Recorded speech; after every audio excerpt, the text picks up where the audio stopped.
You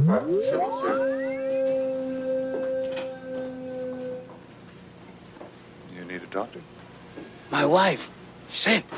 What's wrong with her? She wrong. She's not right? That not my wife. She's, No, different. That not my wife.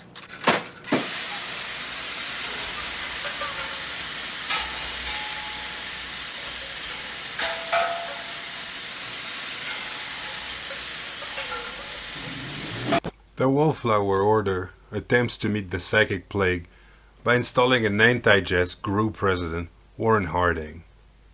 He wins on the platform, "Let's be done with wiggle and wobble," indicating that he will not tolerate this spreading infection. All sympathizers will be dealt with, all carriers isolated and disinfected. Immunotherapy will begin once he takes office. Unbeknown to him, he is being watched by a spy from the Wallflower Order, a man who is to become his Attorney General. The second stage of the plan is to groom a talking android who will work within the Negro, who seems to be its classical host, to drive it out, categorize it, analyze it, expel it, slay it, blot Jess grew. A speaking skull they can use anywhere they want. A rapping antibiotic will abort it from the American womb, to which it clings like a stubborn fetus. In other words, this talking android will be engaged to cut it up, break down this germ, keep it from behind the counter. To begin the campaign, no dancing posters are ordered by the hundreds. All agree something must be done. Mumbo Jumbo, Mumbo Jumbo, Mumbo Jumbo, Mumbo Jumbo, Mumbo Jumbo, Mumbo Jumbo, Mumbo Jumbo,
Taxi エピソード7 Mumbo Jumbo.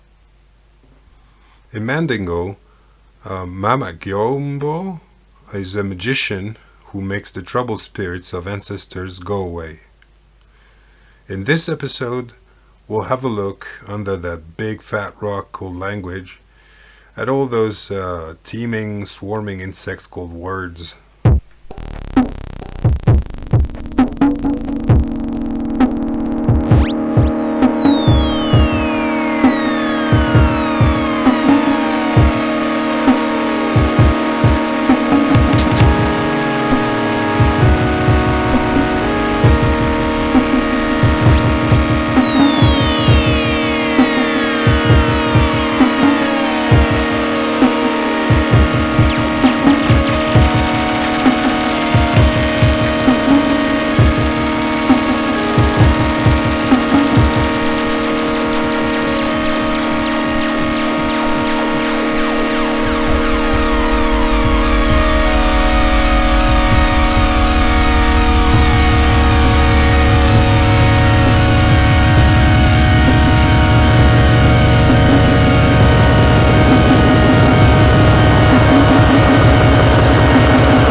So, language.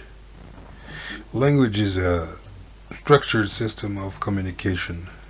In a broader sense, it is the method of communication that involves the use of languages, which is a lot of bullshit, really.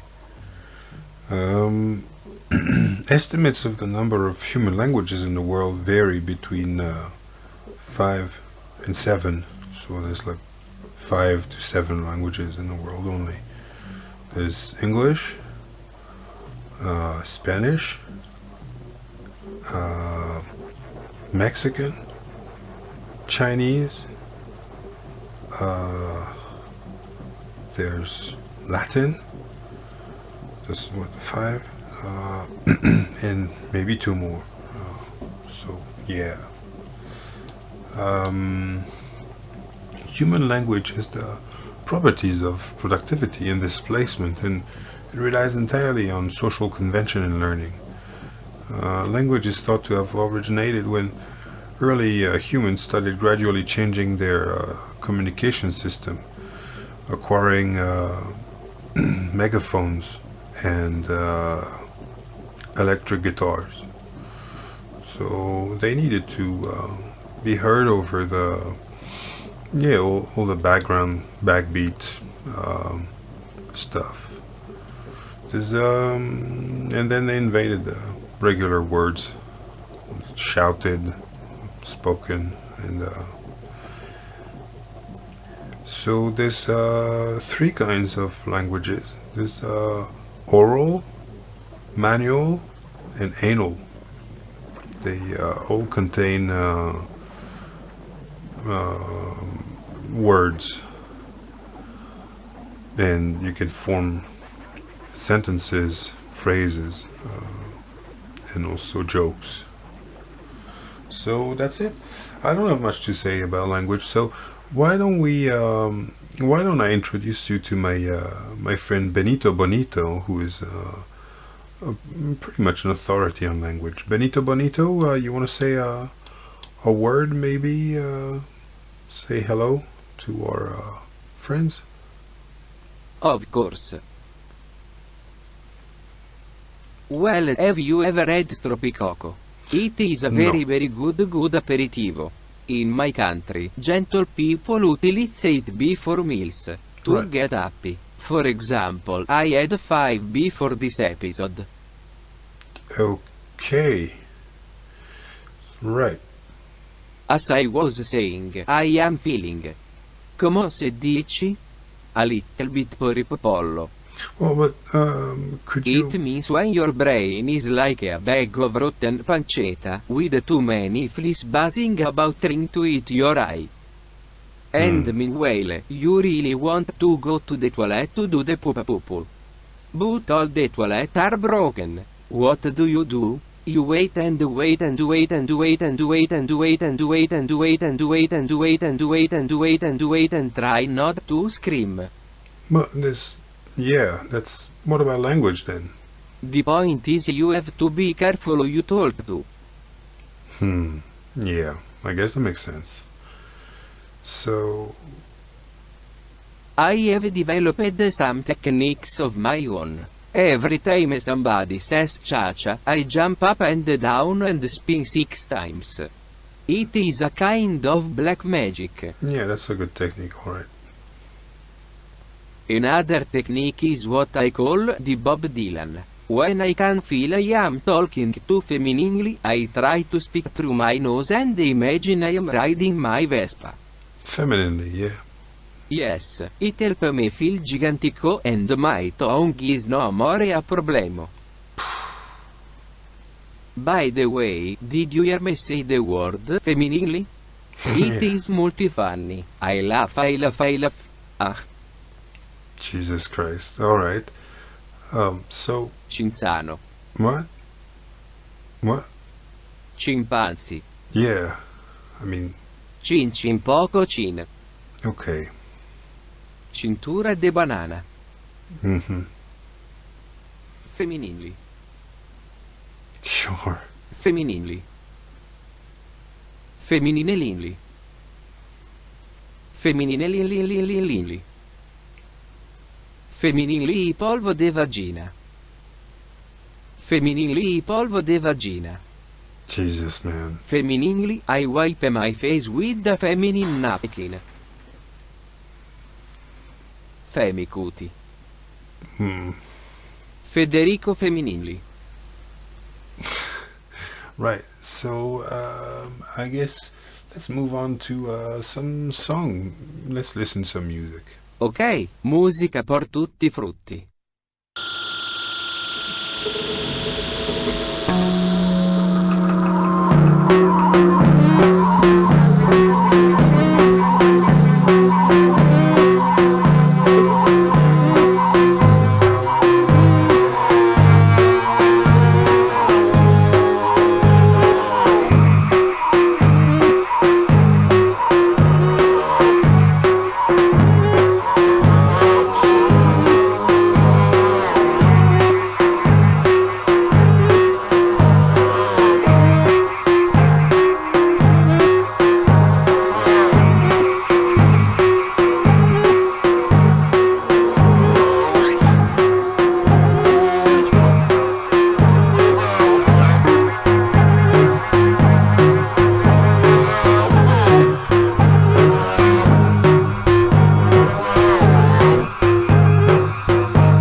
Okay, at this point I'd like to read something, a little something from William Burroughs, from something called 10 Years and $1 Billion.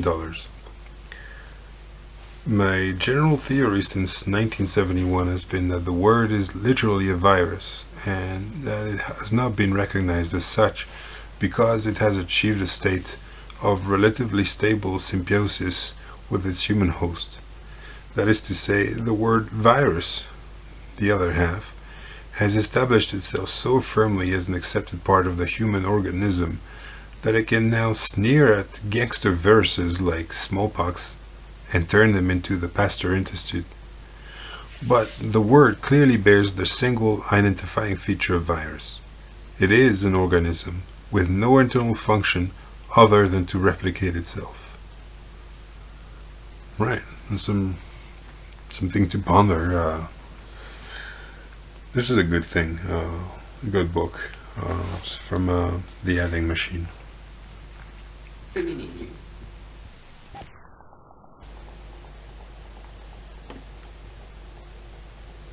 I will tell you my favorite country. It's Ireland. Much appreciated as usual, as always. So, there's this thing about words is that there's just so many operators and so few operations. I mean, really, we use mostly the same words all the time. It's I don't know, what, 200 words daily at best. If you count from the start of the week, how many words did you use really by the Sunday or whatever, Monday? So to quote more from Burroughs, you've all heard this one. The story went out that some hippies tripping on LSD stared at the sun and went blind. Later there was a retraction. The story was a hoax, but more people saw the story than saw the retraction, so the story is still circulating and still believed. I'm not really sure what the point is, but yeah, it seems to be relevant. So let's play something else.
In Europe, a man and a woman are together, and they feel like make love. They aren't going to make love. And in America, well, they go in a roundabout way, asking, well, you want to see my stomach? I want to see my stomach. I want to see my stomach. I want to see my stomach. I want to see my stomach. I want to see my stomach. I want to see my stamp collection. If he wants her to see his stamp collection, fine. But if he wants to make love with her, he should tell her. If that's what he wants, he should seduce because most of the time there shouldn't be no shame in wanting to make love like this. I always seduce a woman if he knows first, but he said not talk about his stamp collection. Water or milk or liquor or whatever. Be very romantic. A man can take a rude approach. A man can always tell the other end I do not like. No shame in wanting to. A woman gets seduced much more mentally. Eat steak or drink. Eat steak or drink. Eat steak or drink. Eat steak or drink. One thing I like about language is that it's fun. It's just so many possibilities. When I was a kid, I would just take a few books, pair of scissors, and cut out words at random, and just rearrange them, try to make sense of them. And yeah, I think I learned all the important stuff I learned in life. I got it from that, from cutting up books. It was pretty low tech, of course. I mean, you know, we're talking about the 50s here, but yeah. Nowadays, I mean, I wonder, kids, I mean, there's no more books, right? So I don't know, I guess there's other ways to do cut-ups, learn the final truths of the world. Yeah. So perhaps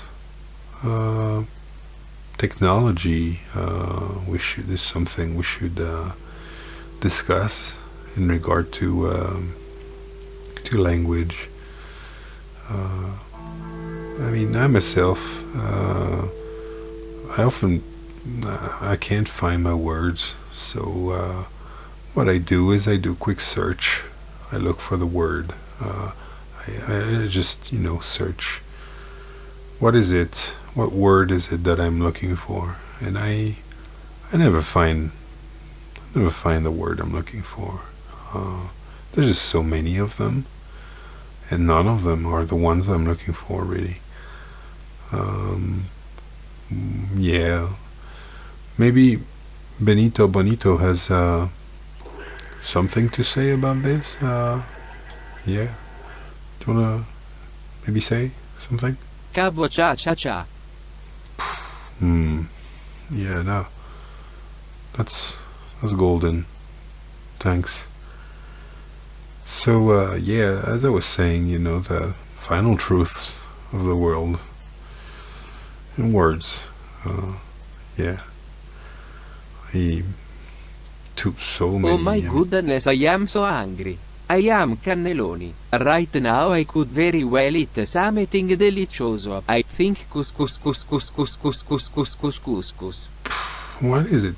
What is it with you and food? I mean, can't you just chill? Yeah, just sitting back there in the yellow chair. Femminili. Yeah. Okay. Well, let's play something else.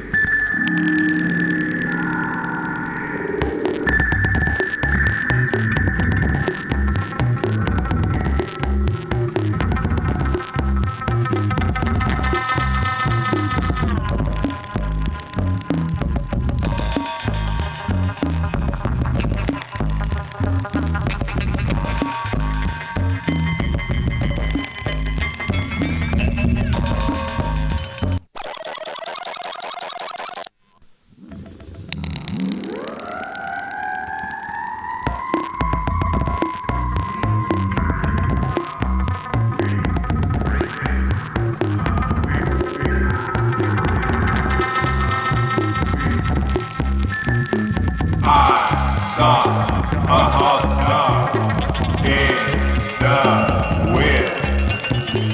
A seagull caught it in its beak. I did not mean to kill it, but it crashed down in a creek. I lowered myself to touch him, and although he did not speak, I felt a miserable whim to come back in a week.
Excuse, where is the toilet? Oh, there's no toilet in here. I mean, this is a taxi, so maybe roll down the window. Oh, I think of Olive. Can't you just stay put for a second? We're supposed to talk about words, man. Words. It is just a lot of carbonara. Jeez. Fuck. Piripipipi, what is that button? No, man. Oh, fuck. Don't touch that button. It's... Question. Once upon Kleist. curious time I was Kleist. stranded on a Kleist. quiet shore. Kleist. I was taken by a Kleist. turtle and then Kleist. I was no Kleist. more. If you come Kleist. to Question. the Kleist.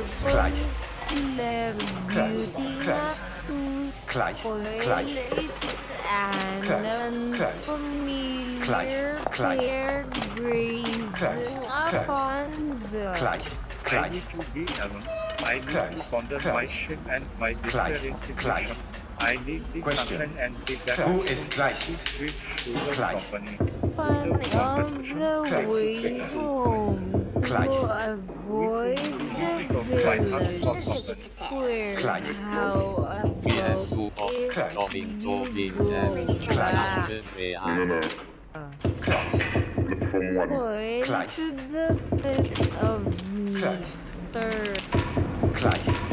From her bedroom and cursed medicines I just got saved and Who is Christ? Question. Who is Christ? Question. Who is Christ? Question. Who is Christ? Question. Who is Christ? Question. Who is Christ? Question. Who is Christ? What does he do? Oui, là, c'est votre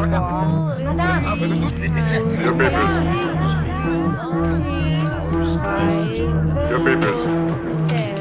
Your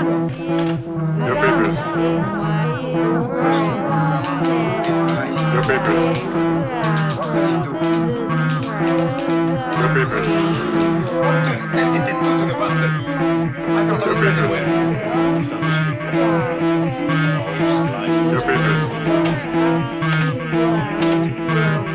Your papers.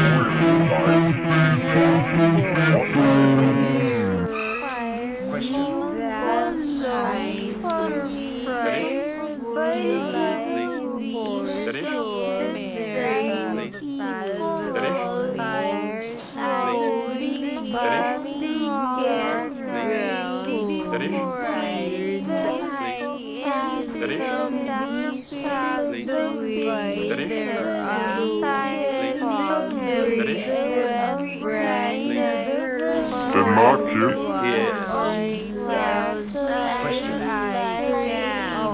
What's your business here?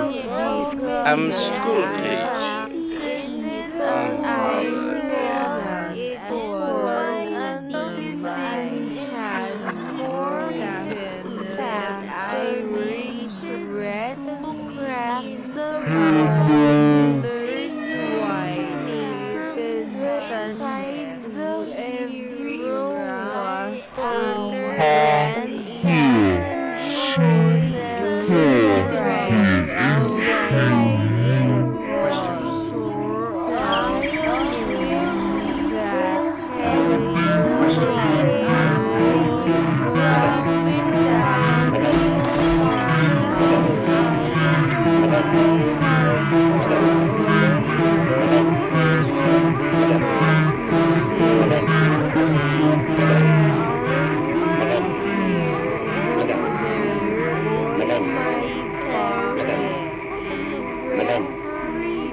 Alors, désolé, il y a dû avoir un petit problème technique.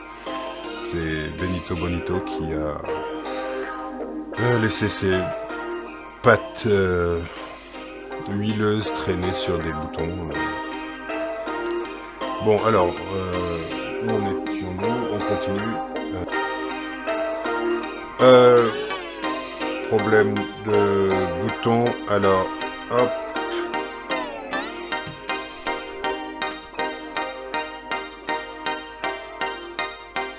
And we're back. Alright, sorry guys about that. And girls, sorry, we're not supposed to say guys. See, this is the language thing. So guys, girls, people, humans, sorry humans. Problem with little technical problem here.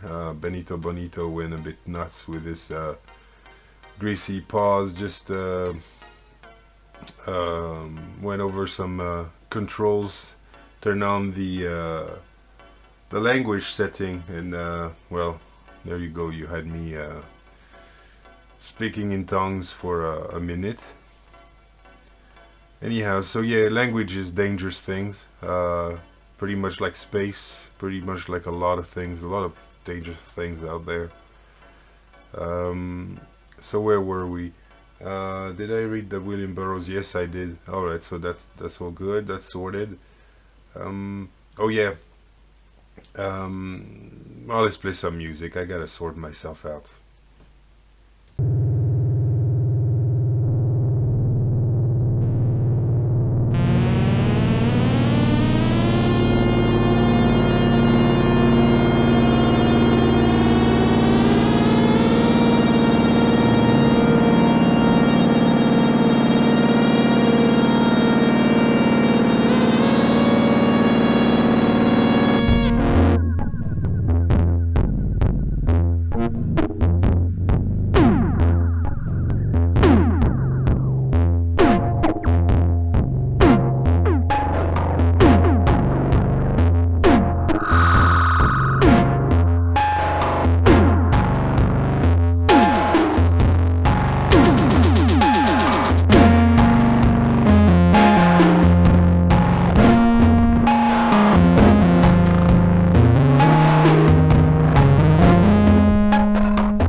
Right.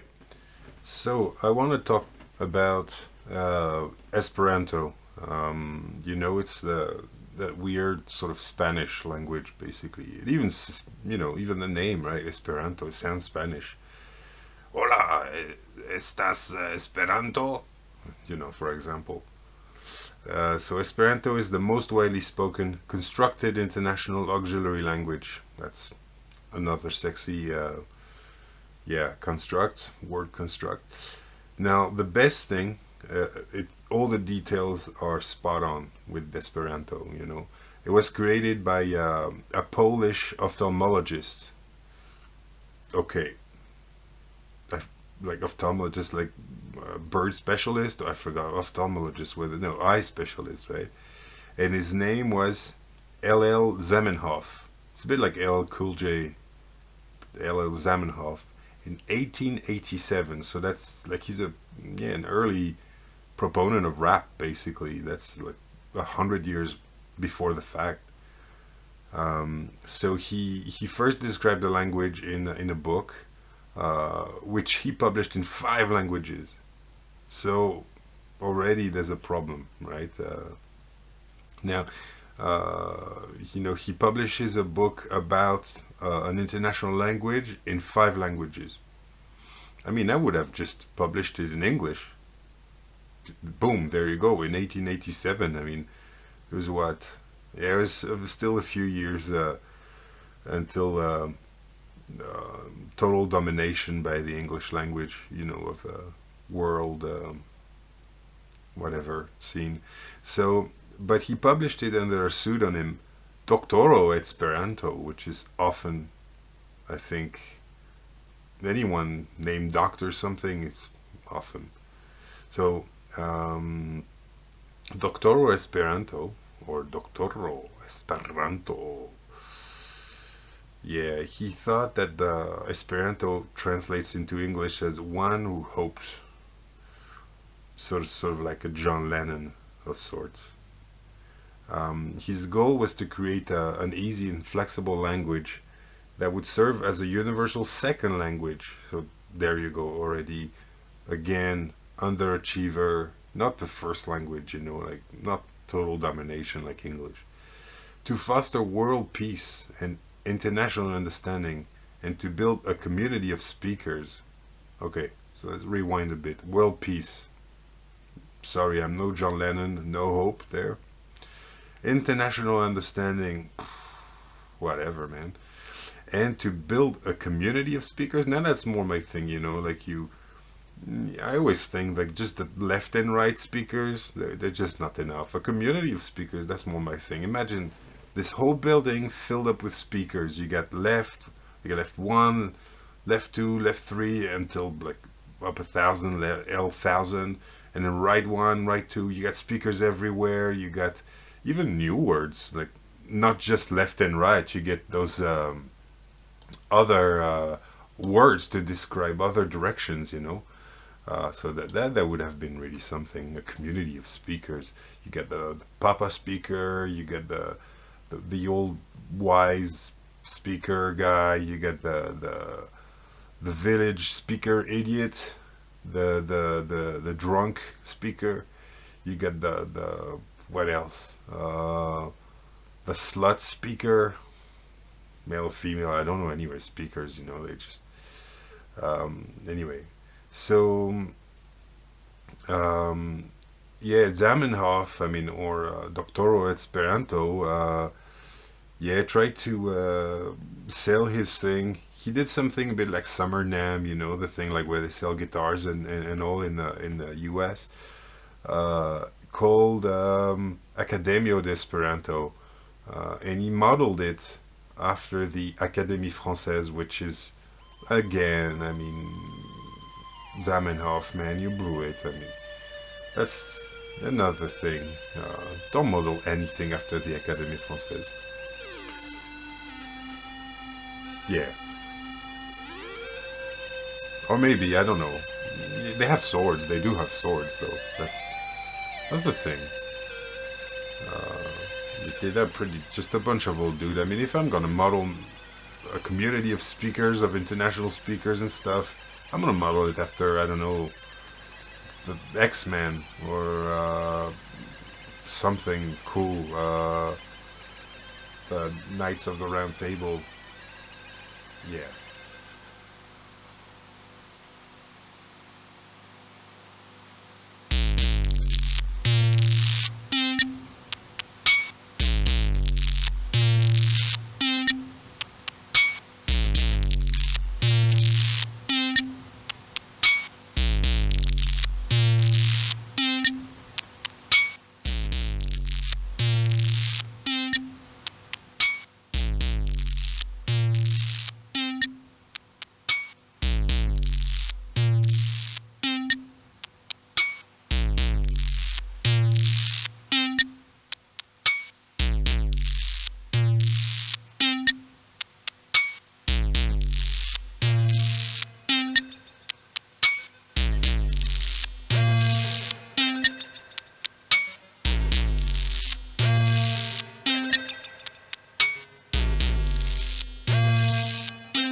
So, one more problem with Esperanto apparently is it's frequently accused of being inherently sexist because the default form of some nouns is masculine, while a derived form is used for the feminine, which is said to retain traces of the male-dominated society of late 19th century Europe, of which Esperanto is a product. There are a couple dozen masculine nouns, primarily titles and kin terms, such as, I don't even know. Anyway, patrino is mother. No. Oh yeah. Patro is father, and patrino is mother. It's like she's a fatherette. You know, that's something. In addition, gender-neutral nouns are often assumed to be male. Well, that's just like French. So, such as doctoro, well, there you go. So, a doctoro is a PhD doctor, but a doctorino, which is amazing, is a female PhD. Sounds more like some little boy doctor, you know. So yeah. So this is the situation with Esperanto. It's more like Desesperanto, if you know what I mean. Yeah, right. Too bad, Doctoro.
this language discussion, all this language festival has made me really tired. Let's play something else.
Alright, this is the end of the episode. I hope you've learned many things about language and this Esperanto.